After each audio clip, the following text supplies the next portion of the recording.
lot of housing shortage. So the city said, come live in the canals of Amsterdam for free, just bring your own boat. Now, Dutch and free, once again, do not really go well together, so people flock to it. At the height of the amount of houseboats we had, that is double the amount we have now. So we had about 5,000 houseboats. Nowadays, there's 2,500 left. So with these 5,000 houseboats, they didn't have space to connect all of them to the mainland for gas, heating, water, electricity, all of the things that a normal house has in case of utilities. They have the same nowadays, but back then they didn't have the space for it. So a lot of boats, they had to dump their contents overboard into the canals, created very filthy living conditions, and the city said, okay, we have to do something about it. So they implemented a license system. They said, okay, we can give out 2,500 licenses. You can buy one for 1,000 guilders, about 5,000 euros nowadays. And a lot of people, they were hippies back then, and they said, I can't pay that. I have to work for about half a year to earn that much. So a lot of these people, they left willingly. Now the people that did stay, they were the smart hippies, and they're nowadays the rich hippies. Because if you have to buy a houseboat nowadays, you're looking at a price tag of about 500,000 to 1 million euros. And the reason for that is because of the scarcity of the licenses. And you basically pay for the license every year. The amount of square meters or square feet under your boat, that is what you pay for every year for harboring fees. And then the license on top of that, 60 to 75% of the price tag, 500,000 or 2 million, is the license. The rest is the boat. So it's a very expensive license. Now, if you don't want to get a license, there's still another way to get a houseboat. You just have to be very, very patient. You can still apply for a license for 5,000 euros, but there is a waiting list of 20 years. So yeah, if you're very patient, you can still get a houseboat. All right, so then right now we're on the Amstel River. The Amstel River is literally where the name Amsterdam comes from. The name Amsterdam refers to Amstel River Dam, Amsterdam. Behind us here on the right, we have the Amstel locks. Back in the day, these were used to build up water pressure for a couple of days. They'd close the gates for a couple of days during high tides. They would build up pressure, and then after some days, they would open them, flush through all the canals. The little building on the right, the white one, that is the Amsterdam Theater, or it used to be a circus at first, called Carré. And then in front of us, the iconic wooden drawbridge named the Skinny Bridge, or also named the Bridge of Love. People say if you kiss your loved one on top or underneath the bridge, your love will last forever. So for those that think forever is a long time, you can also kiss your drink, credit card, Instagram account, wallet. We don't care. We don't judge aboard of this boat.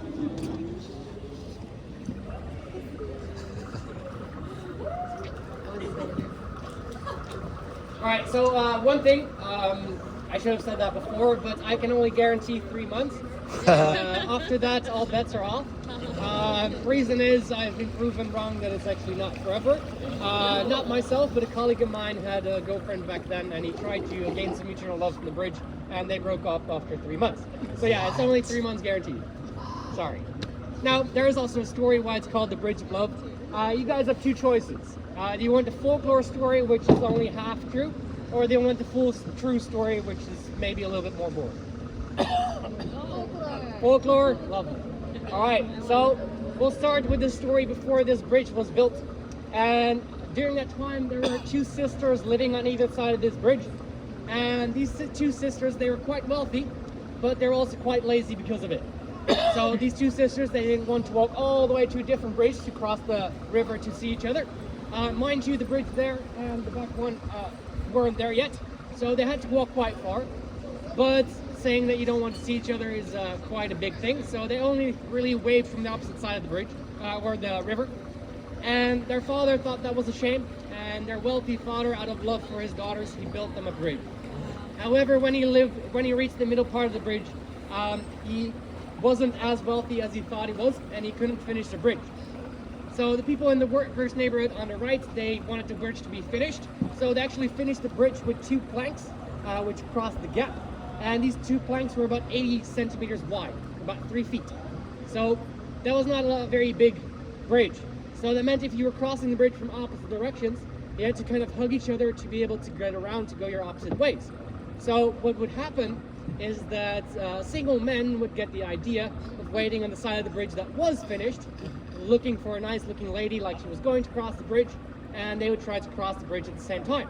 Now of course they had to give each other a hug to be able to get around, but sometimes this guy might try to ask them out or sneak in a kiss, So maybe a better name for the bridge would be the Perverts Bridge, but I do like the Lord Bridge. But we also know that this was partly true because there was actually a law in Amsterdam that you weren't allowed to wait on the side of the bridges anymore. So this was the thing. For how much it happened, we don't know. We just know that it happened. Yeah. Yeah. I know. No.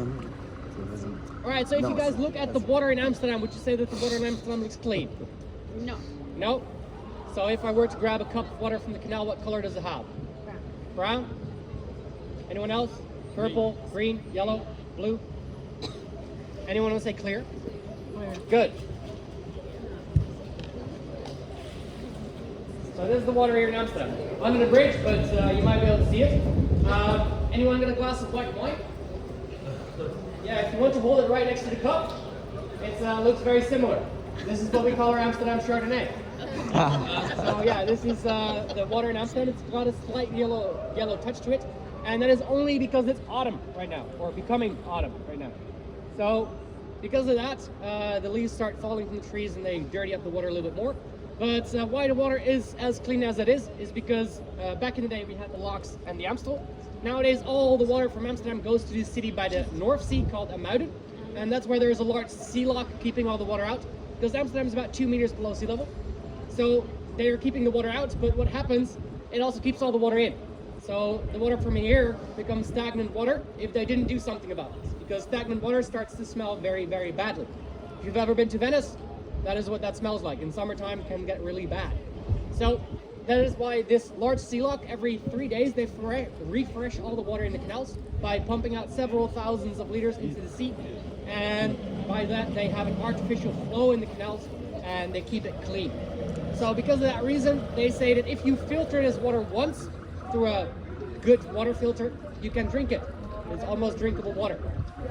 The water quality right now, it is marked as swimming quality water. So you can freely swim in this water on the wider river, the outer canals where there's not a lot of boats. Some areas you're not allowed to swim, but you can freely swim in it and you'll be totally fine. Even if you swallow some of that water, you're going to be totally fine.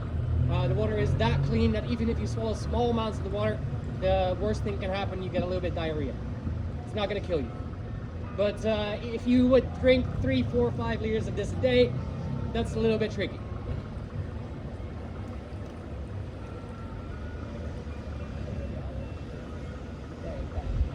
So you could swim with no fines? But not leaves. On the outer canals and this river, you're allowed. They have a whole map before you're allowed to swim, basically. Cool. Yeah. And they'll let people know if there's dangerous diseases in the water and stuff like that. Right. So like cholera, they find cholera in E. coli, stuff like that. I don't have sharks here.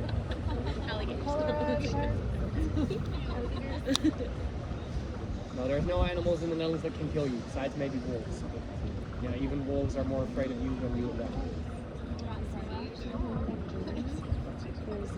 Alright, so now I expect that you guys have been walking around Amsterdam a little bit, and you may have noticed that a lot of buildings are not particularly straight.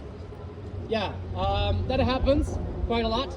And here on the left you can see a very good example of this. So from the alleyway to the right up to the Irish pub, these little houses are called the dancing houses of Amsterdam. So sometimes they also go under different nicknames. Sometimes they're called the drunken houses because they look like a group of drunken friends coming out of a bar. Funniest part is that the Irish pub is the only one standing up straight. That is because the Irish are known to hold their liquor, of course. What? Now, sometimes they're also called the gay houses because they're simply not straight. But yeah, there's many different things that they're called. But the reason that these buildings are like this is because the buildings are built on top of very swampy marshland. And in order to build on top of that, they need to build the buildings on top of wooden poles. So on the ground of Amsterdam, there is in total around 11 to 15 million wooden poles in the ground. And these are 10, 15 meter long. We do not have trees that tall in the Netherlands, so they come from Germany, the Schwarzwald. And these are in the ground to reach a stable layer, the sand layer. So over time, if these wooden poles stay under the groundwater level, they can stay fine for over 1,000 years. But these wooden poles in the groundwater level goes up and down, and especially in dry periods, those heads of those wooden poles get exposed to oxygen, and then they start to rot. And because of that eroding process, the buildings are sinking away into the ground. Now, these buildings, they've already been like this for 200 years, as of most of the buildings in Amsterdam. The most damage was done during the first 50 years after they were built. Then they started to notice it was happening. It was going by a couple of centimeters every year. So then they reinforced all the buildings next to the canals and they slowed it down to a couple of millimeters every year. So a factor of 10 less.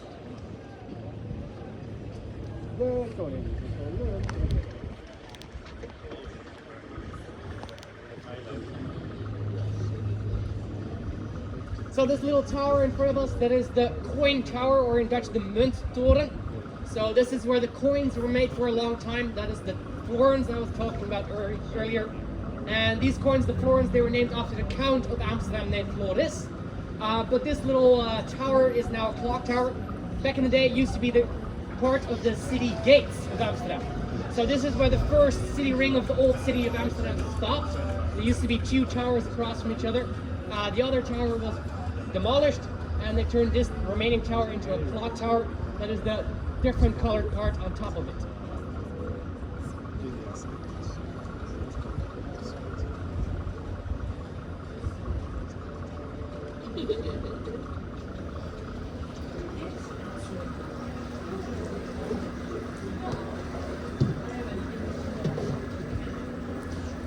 Alright, so when Amsterdam was founded in the 13th century, the city was founded on this little river.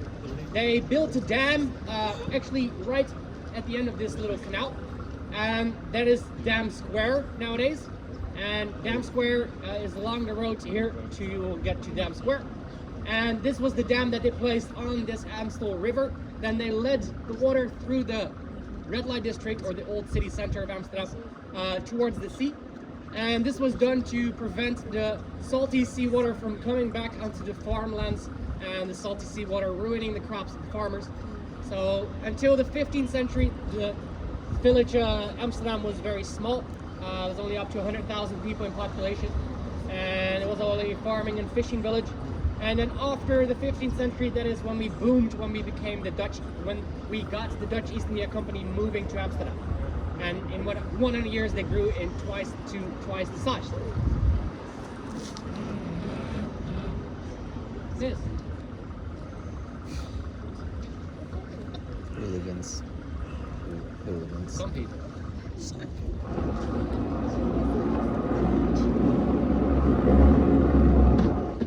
Wow.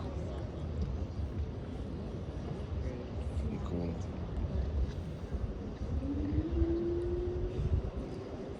Too stuffy.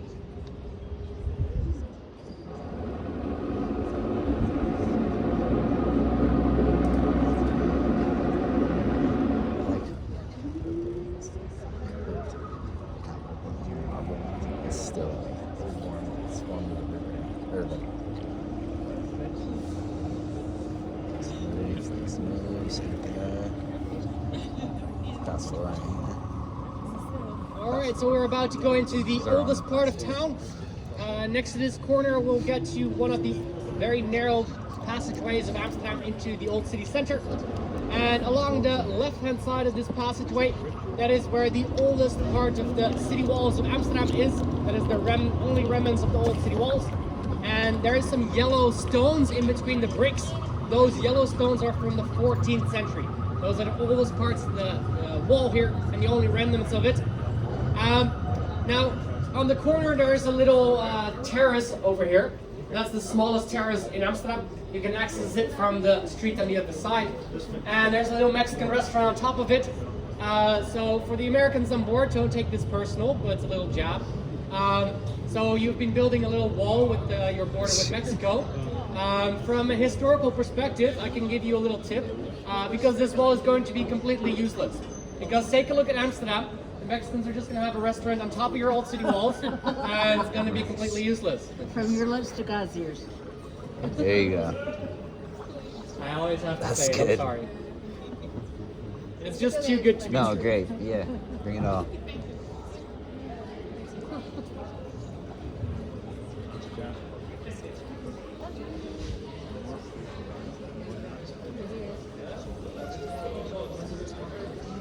Yeah.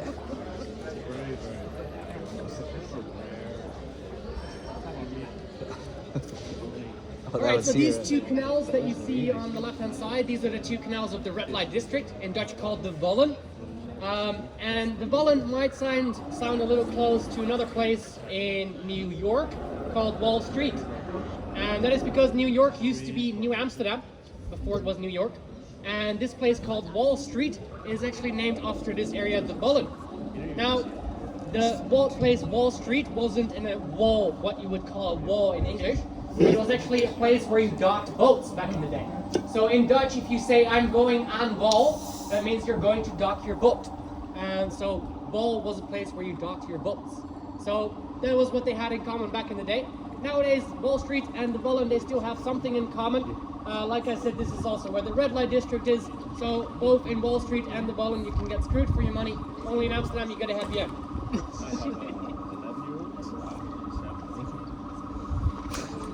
Now, there's of course a lot of districts in New York that also have very similar names to Dutch cities. These places are, for instance, Haarlem, or Harlem. The place where I live is Haarlem, and the place in New York is called Harlem. But you also have some other areas like Brooklyn, named after Breukelen, city to the south of Amsterdam. Rhode Island, named after the Red Islands in the Caribbean, Rode Eilanden. And then you also have the nickname we give New Yorkers, the Yankees. Anyone knows where Yankees comes from? No? Alright, I'll tell you. So, back in the 16th, 17th century, the two most common Dutch names were either Jan or Kees. If you combine them, you get Jan Kees. Then pronounce it in English way, you get Yankees. There you go. That's where the nickname Yankees comes from. There you go. When you go home now. Right on. Learn something new. Every year. That's a rare.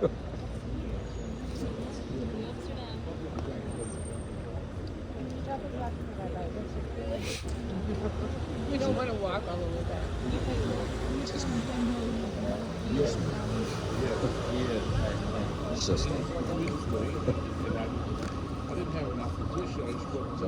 Alright, do you guys see these little ropes hanging on the left hand side next to this ladder? Anyone got a clue where those ropes are for?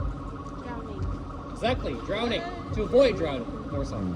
But yes, before these ropes were here, we had 160 deaths a year because of drowning in Amsterdam. Some of them were accidents, some of them were actual murders, but most of them were accidents because of drowning. So when they placed these ropes over here and around the city and ladders everywhere, they have cut this down to about 16 people a year. Now 5 or 6 of them are found with their zipper open, usually a guy. Yeah, if you pee in our canal, it's a €100 fine, just letting you know. Just be careful because it happens the most in wintertime or in autumn when it starts to get colder. When the water is around freezing temperature, 0 to 4 degrees Celsius or 32 to 38 or something in Fahrenheit. If you hit the water in that time and you're totally sober, you have about 30 seconds to a minute to get out before your muscles start cramping up. Then if you are intoxicated or drunk, take that down by half. So about 15 seconds to 30 seconds before you drown.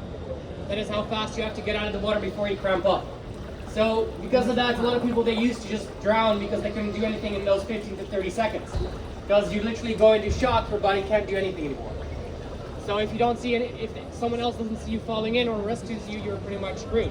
So that's why they have these ropes, so you can actually grab onto something and then slowly make your way to a ladder to get yourself out of the water. Now this is officially the red light district, from the bridge behind us all the way till the end. Now in this canal you won't really find a lot of red lights. They have all been moved one canal to the right, which is also inaccessible by boats for that reason, because people were taking pictures from the boats, which you're not allowed to do. So they cannot really stop a boat. They can stop pedestrians to tell them don't take pictures, but they cannot really stop a boat, so they just blocked off the canal for boats and moved mostly everything to that canal.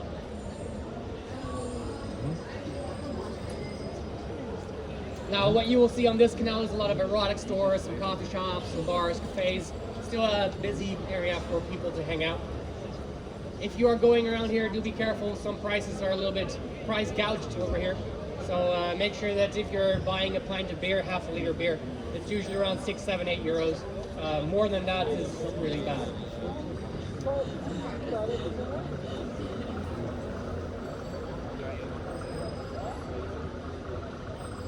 Are there rules? Like what prevents someone with a red light moving into this? Well, first of all, the building has to be allowed to be a red light area. And yeah, it's I usually can't up just to like that. screw your red light box. It has to be very specifically allowed by the city. Nice.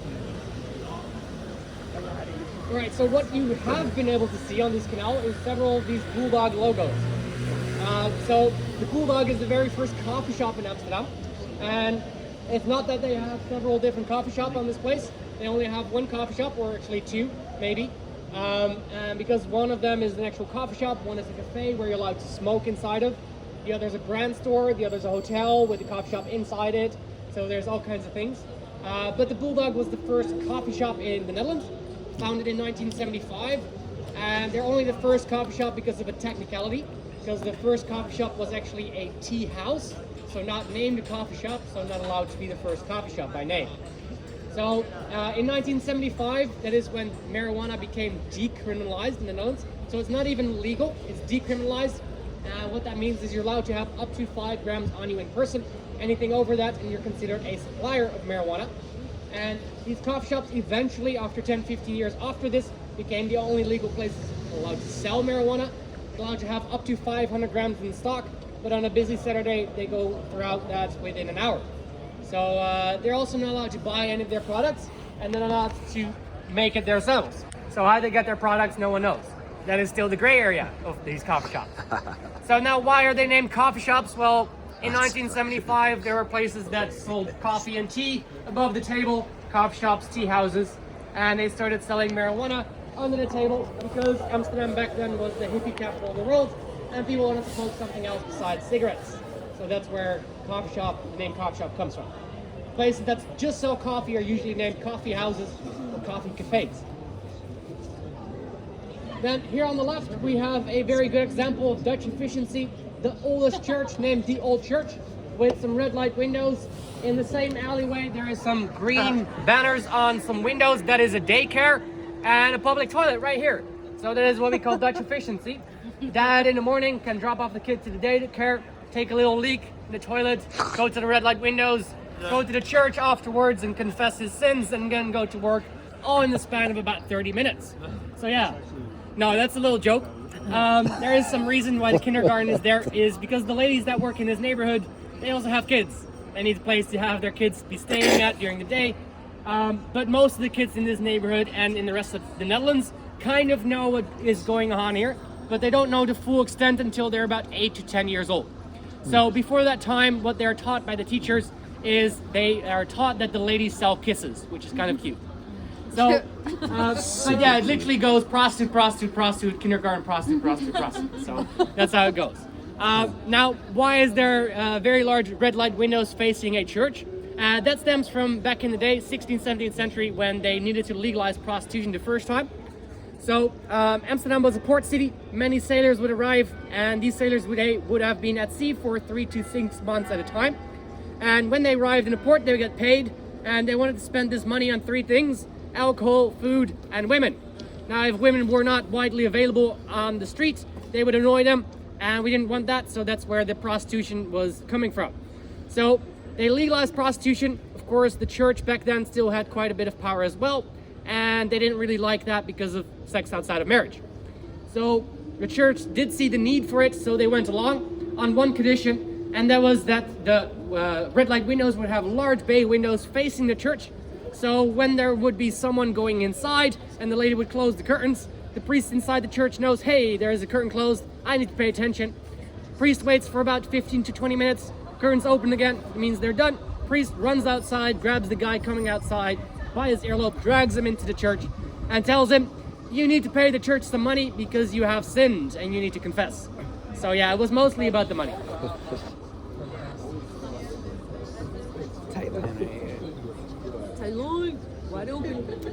So these black wooden gates here on the left and the right, these are the old lock systems of Amsterdam. This is where the water would be kept out back in the day. Nowadays, they only have a function as storm barriers. So when we have a very large storm and we have some problems with our current dams and levees, we can still close these as a last defense to keep some of the water out. It's not going to help everything out. But back in the day, this is how the water would be kept out and how boats could still leave and enter the city at the same time. So they could level the water on the other side.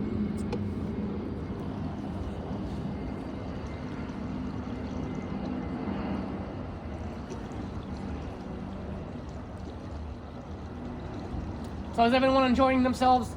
Yeah. Lovely, good. You're also quiet. Love it. There's so much to see. Yeah, you also Great- have a great little stories. evening cruise, so You're it's killing always it. nice and beautiful. And you haven't even seen the best parts yet. What is this building? This used to be an old textile factory. So this one, and the one on top, that is a church. So that is the St. Nicholas Cathedral. And until the spring of this year, it was the head of the Russian Orthodox Church. But then Ukraine happened and the ties were cut. So that is what it used to be, but now it's just a cathedral. Wow, Oh, what? that's so what, recent. Did you hear Catholic. okay. Yeah, for sure. that? Russian. Oh, Oop, I want to yell it in here to have it. I didn't.